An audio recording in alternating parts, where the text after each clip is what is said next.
The only hope for me is you. I think that's My Chemical Romance. I'm going to go with Gerard on that one. I'll second that. Yeah, it's My Chemical Romance. Take that, MTV. My Chemical Romance. My Chemical Romance. Yeah. Yeah? That feels like a lyric. Yeah. The only hope for me is you!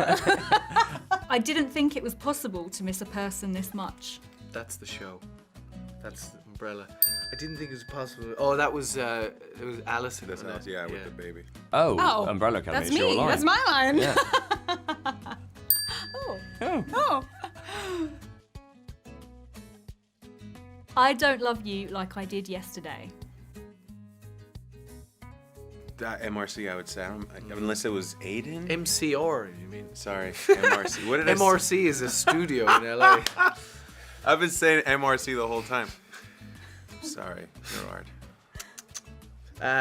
I don't love you like I did yesterday. I'm going to say, I'm going to second Dave on that one. With MRC. With MRC. It's the newly renamed MRC. Oh, My I Chemical don't Romance. love you like I loved you Yes. yesterday. That one, yeah. Way out of tune. See what I have to put up with? If you love music, then you're in the right place. That's MRC. My Chemical, Yeah. We never said. We don't even acknowledge music with us, do we? My Chemical, I think that's My Chemical Romance, isn't it? My Chemical Romance. My Chemical Umbrella Academy. It's Umbrella Academy. Yes! There is no mystery here, nothing to avenge. That's That's the Umbrella, baby. My Chemical Romance. Umbrella Academy. Dang it, told you! Diego says it, I believe. Ties that bind you together make you stronger than you are alone.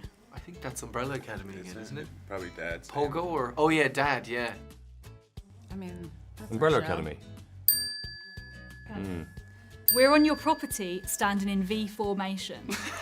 That sounds like Chemical Romance. MRC, yeah, I'd say. Yeah. My Chemical Romance. My Chemical Romance.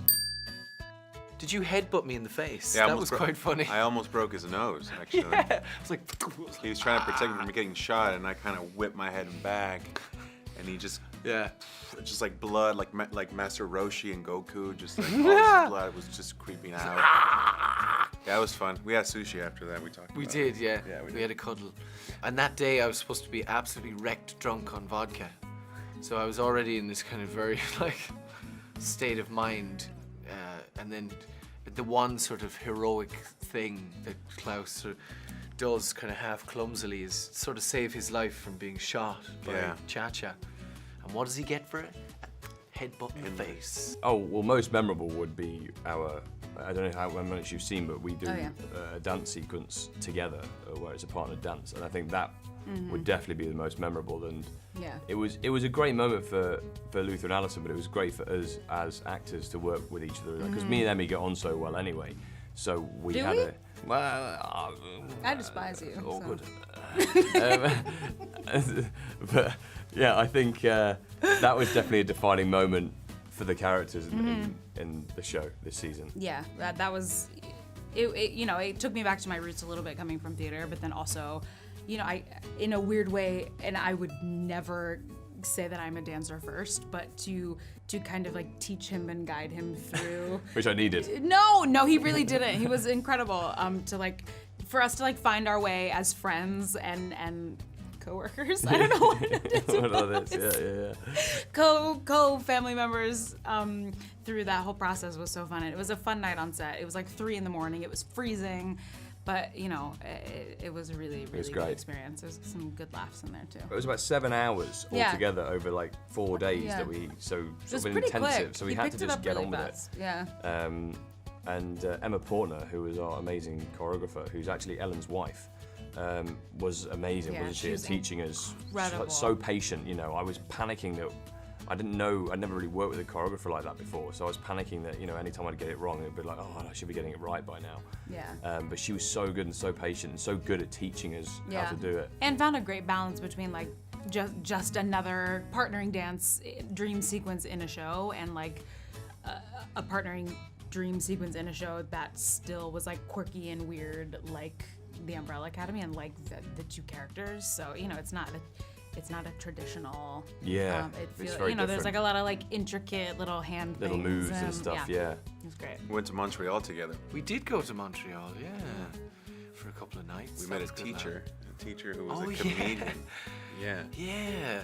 We were in this, what was it? Was it a Thai restaurant? Yeah. It was great, actually. Really good Thai food. We met this guy who was really hungover and he was picking up delivery. And he was a school teacher, but he was also a comedian on the side. And he hadn't slept for 48 hours. Yeah. He was just wrecked. Yeah. And he actually, he gave us a good steer because later on we went down and watched comedy in this comedy club. Because we're like, we're in Montreal, we have to go watch some comedy. Yeah. So that's how we kind of instilled the chemistry between. Yeah. A little bit. And earlier on, before we started filming, we had almost 2 weeks at the end of 2017 there to kind of just get in a conference room and play around and do some sort of workshopping and see what sort of organically comes up. And I think all the time spent conveys in the show, Yeah. before we started filming. Because we were very familiar with each other by that time, so.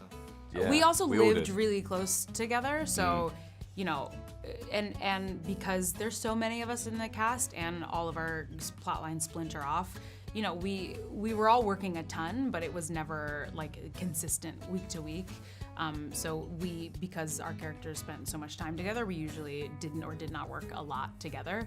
So we so many brunches, so many Yeah. coffees, so many just like strolls up hanging and out. down Queen Street. Yeah. Or me just going with her to while she went and bought some bag or something. I just tag along. I'd be like, I'm gonna go shopping. Come with me, and he'd just carry my bags. All right. I'd proper maybe good like older brother. disappear off to go buy myself a chicken salad or something. I was like, I'm quite hungry. I'm gonna go get some food. But you're picky though. You I also am you're picky. very specific with what he wants to like.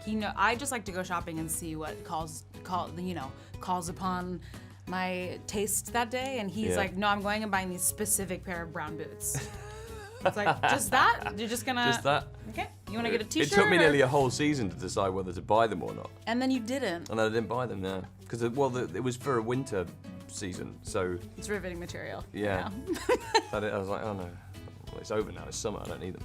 You really have to be fully aware when you're working with this guy, because it's like you have to know that every take is going to be somewhat different, and if you're stuck in a certain way, it's not going to work. It's not going to breathe.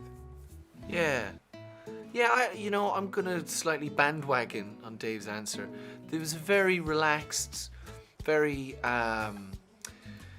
sort of improvisation, welcome environment, which you don't always get, and it's just it's so liberating when you get time to sort of play around and massage the scene and mess it up and try a stupid thing, make everyone laugh or make everyone not laugh. So it's nice when you get that freedom. That was one of the big things for this. What was great about it is that we developed a trust with each other very Yeah. quickly, and when you get that, it makes it really fun and organic and playful. When you're doing scenes, and we had scenes where there's a lot of drama in it, and a lot of depth and history and all that, but we also had to have fun. So, having all of that kind of cocktail of Yeah. stuff, it makes it very easy to work with someone, and we were very fortunate Yeah. that we got that really. There just was like ultimate trust on and off set. Like, I would ask him for relationship advice, and like he would help me with self-tape auditions when it's like we just instantly became really, really good friends, and I Yeah. think it just made what we were doing on camera come so naturally. Like we never. It didn't feel forced at all. Yeah, It was yeah. great. And I would ask I'd be like, do you think I should do this differently? And then he'd be like, I'm saying you can hear my accent in this word. How do you say this word? Like he would constantly be like, Yeah. say it. How do you say that word? I'd be like, book. Not Yeah. book. If the show became it almost is really in a lot of ways, but if it became a very defining chapter in our lives, I think it would be quite special to go and do that. Actually, I don't have any tattoos, so I think what I would be interested in, it's either like an umbrella, but I also think I might just get a number. Oh, a number could be quite interesting. We all have Yeah. our numbers. Yeah. Although the umbrella tattoo, it was also quite. You just never had to wear it. I had to wear That's it the every thing. day. I the only time I ever wore it was they Your put flashback. it. Yeah, my flashback. Yeah, my flashback, and also they put it on my suit. You If you prosthetic. look close enough, on the prosthetic suit, it's on there. Yeah. But I had to, the rest of us had to wear it every day, and I was like, initially I was like, this is awesome, and then by 7 months I was like, I don't know if I need an umbrella tattoo on my on my arm in real life. All the time, yeah. I thought Cinderman, that one was really, really good. It just gave a nice little tempo to the fight because it kind of juxtaposes what you're saying. Yeah, I liked the use of Noel Gallagher's High Flying Birds as well, which pops up there. It pops up in an apocalypse moment, and it just I don't know why it works so well. I suppose that's Jeff Russo's skill. But it was really nice to hear because that album was relatively familiar in my culture brain, so it was nice. Like, oh, I love that song. Yeah, Noel Gallagher. What episode was that? That was episode 5, I think. There's a bit where it shows kind of Five's day to day as he survives in the apocalypse. So he's dragging a trailer full of stuff. Oh, yeah. And it shows him get older. But that song that kicks in at the start of 5, I really love that song. Okay. Noel, if you're watching this, and I assume you are, I love you.